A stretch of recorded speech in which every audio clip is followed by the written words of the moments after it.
As we roll into 1959, drag racing is going to enter its 10th year as an organized, legitimate, and successful sport. Pomona Raceway is now allowing fuel, but the NHRA for the third consecutive year says if you want to run at our nationals, it is pump gas only. Two of 58's biggest stars, Don Garlits and Tommy Ivo, are going to have equally impressive years in 1959, but for Don Garlits, the price tag is going to be pretty high for that. Before the year started, Cam grinder Chet Herbert actually bought Drag News, but it took a full 5 months until he wrote an editorial in the May issue to realize that.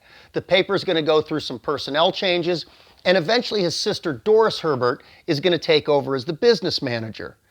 NHRA is still very much focused on car clubs. It was one of the reasons that they were formed. What they want to see is young males in their teens and early 20s doing positive and productive things through hot rodding for their communities. In 1959 in Los Angeles County alone, there's more than 800 car clubs. NHRA's Harry DeWaters, who was their first regional advisor, is now the head man leading a team of 87 advisors. I looked through every one of their names, and I no longer see Don Garlits amongst them. DeWaters was NHRA member number 396. Members 1 and 2 were 13-year-old twins from Arcadia, California, Kit and Ken Williams. The first membership was issued in March of 1951, and Ken Williams still attends races to this day. NHRA is going to revoke the sanctions for tracks in Phoenix, Arizona, and Lewiston, Montana, for mismanagement and other issues.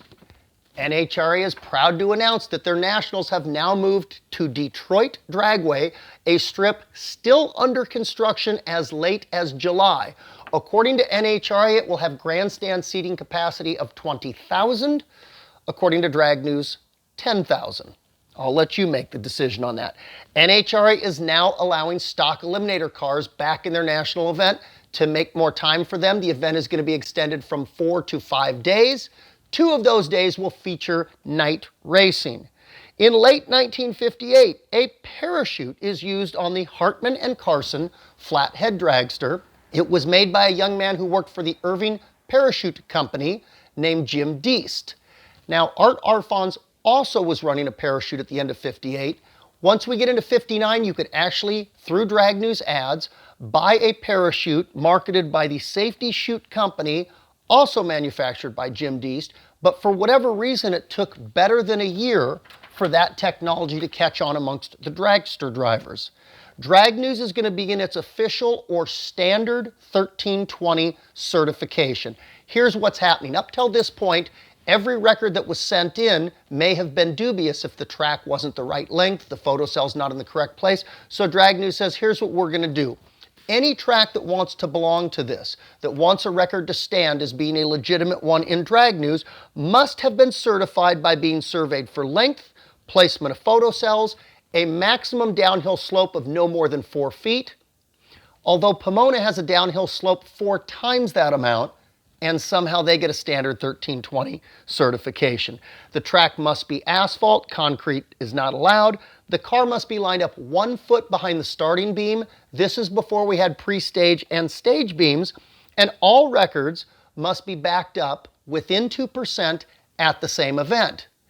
If the wind speed is greater than 5 miles per hour, the run doesn't count. They're trying to eliminate all the variables. I can't imagine, though, that this doesn't leave a bad taste in NHRA's mouth. For NHRA records to count, they have to be set at the NHRA Nationals on Monday on a single run. Very different ways of counting a record. So Drag News is going to vacate every previously held record, and we're starting anew. The first track to receive standard 1320 certification is Lyons in Long Beach, and the first track to issue an official record is going to be Riverside Raceway, where Art Krisman is going to go 8.54 seconds at 181.81 miles per hour in his Hustler fuel dragster. There are a lot of California racers that can't or won't make the drive halfway across the country to participate in the NHRA Nationals. Remember, back then, nobody knew the Nationals was going to grow and have the prestige that it does today. And also back then, if you were a nitro car, you couldn't run that race. There were so many competitive cars just in California that the timing was right to have some sort of race in the Southwest, not only to highlight the competitive cars in the fuel categories, but the gas cars as well. What's going to happen in January? The Smokers Car Club of Bakersfield begin promoting their brand new race. It's going to be held February 28th and March 1st. It's the race that's going to become known as the March Meet. They called it the U.S. Fuel and Gas Championships, and the promotion for that race is enormous. They're going to have 2 complete timing systems, one Crocker, one Krondak, to make sure all the times are legitimate. And are they paying a guy named Don Garlits to come all the way cross country and tangle with the best cars in the West? They are actually advertising a month and a half ahead of time that Don Garlits is going to make a single run on Saturday at 3 p.m.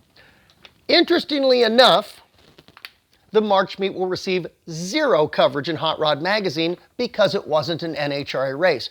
But this race was significant enough that Pomona and Riverside Raceways shut down on that weekend so as not to conflict with the March Meet. Drag News is going to go from bi-weekly to weekly, starting in their March 7th issue, ironically the one that's going to cover the Bakersfield March Meet. And it depends who you ask. The race was a catastrophe and the race was an amazing success. What we can agree upon is it was incredibly unorganized, just from the measure of the Smokers never anticipated the crowd being that big, and they just didn't have the personnel to deal with it. But let me tell you, it was a career maker for a lot of cars. The runoff for Top Eliminator featured Art Krisman in his A Fuel Dragster up against Tony Waters in his incredible A Modified Roadster, which was also on nitro. It was nearing dusk, the light was low, and Waters eventually had to spin his car out to keep from crashing. It's the Fuel and Gas Championships. Top Eliminator for gas went to Tommy Ivo, and there were 2 ladies, Shirley Shahan and Carol Cox, that won Super Stock and Super Stock Automatic, respectively. Garlits was arguably the man that this race was set up for. He went out with a whimper. Push starting his car for first round, it kicked a rod, and he was done for the day. He was embarrassed, and that's going to be the last time he loses for a while. I think that made him realize the necessity of having a supercharger, even with nitro in the fuel tank. He's going to take Swamp Rat down to Ed Iskandarian's shop. They're going to install a Van Leuven supercharger on the car. And 2 weeks after his embarrassing outing at Bakersfield, he goes up to Kingdon, California, and wins Top Eliminator. The next week, he tows his car to Chandler, Arizona, and wins Top Eliminator. The next month, he takes his car to Brookville, Florida, and he's going to run the all-time best speed of 185.56 miles per hour. But it doesn't count for the record. The track is concrete. All standard 1320 runs need to be run on asphalt. Interestingly, Garlits wrote into Drag News in May, and he was siding with many people encouraging going to 8th mile drag racing. It's one of the few times that Don Garlits and Wally Parks actually agreed on something, but for 2 completely different reasons. Parks thought 8th mile racing would be a great idea because it necessitated a much smaller chunk of land to build a drag strip on, and he therefore thought we could have many more tracks in the United States. On the other hand, Garlits thought 8th mile would be a good idea because it would cut down the speeds and provide more shutdown area for the nitro dragsters. Remember, not many of them were running parachutes, and once the parachutes became standard equipment, this whole deal kind of went out the window. Interestingly enough, though, before the year was out, Garlits' car is going to actually set an official 8th mile record at 5.84 and 139.75 miles per hour. In this Drag News, it features coverage from San Fernando Raceway at an event May 3rd, and I do believe this is going to be Don Prudhomme's first dragster Top Eliminator win. He's driving the Road Kings club car. It's the Pep Mueller Prudhomme rail. They can all take turns driving it if they're part of that car club, and he runs in the 10-second range at 130 miles an hour. Now, in the same issue of Drag News, at a different track on April 26th, Chris Karamessinas, I do believe this is going to be his first Nitro Top Eliminator dragster win. He now has the tuning help of, in my mind, one of the most brilliant guys that ever was, Don Maynard. Maynard was part of the Tucson Lords dragster, and he eventually tuned the Speed Sport Roadster. So they are going to win together for the first time. Chris is sometimes known as the Crazy Greek, and the following month they go to Union Grove, Wisconsin, which was known for kind of a short shutdown area.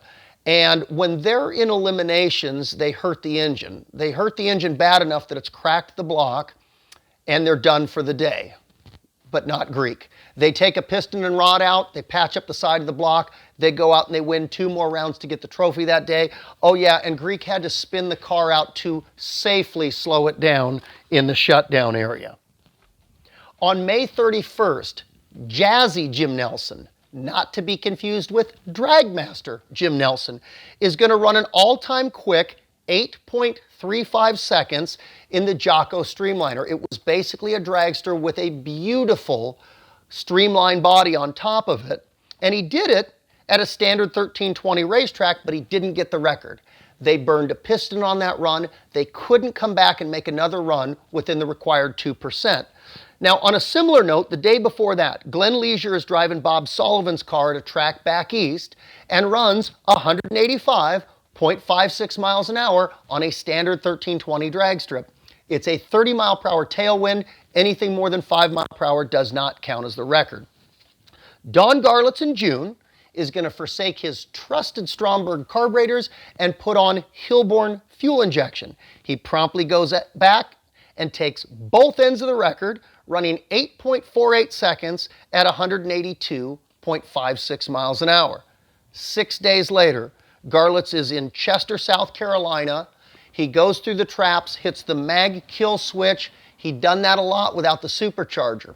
This tune-up didn't like it. It explodes the manifold. The supercharger, he rides out a big fire. He had just started wearing a leather jacket his wife Pat gave him, thank goodness. His hands are bare and they're burned tremendously. The doctor wants to amputate his hands. He says, never gonna happen. Garlits spends 6 weeks on his back with his hands soaking in stainless trays in a saline solution. And he says, that's it. My driving career is over. Hey, we got a whole lot more to talk about in 1959. I'm gonna cut it here. Be sure you come back and we're gonna finish up this season.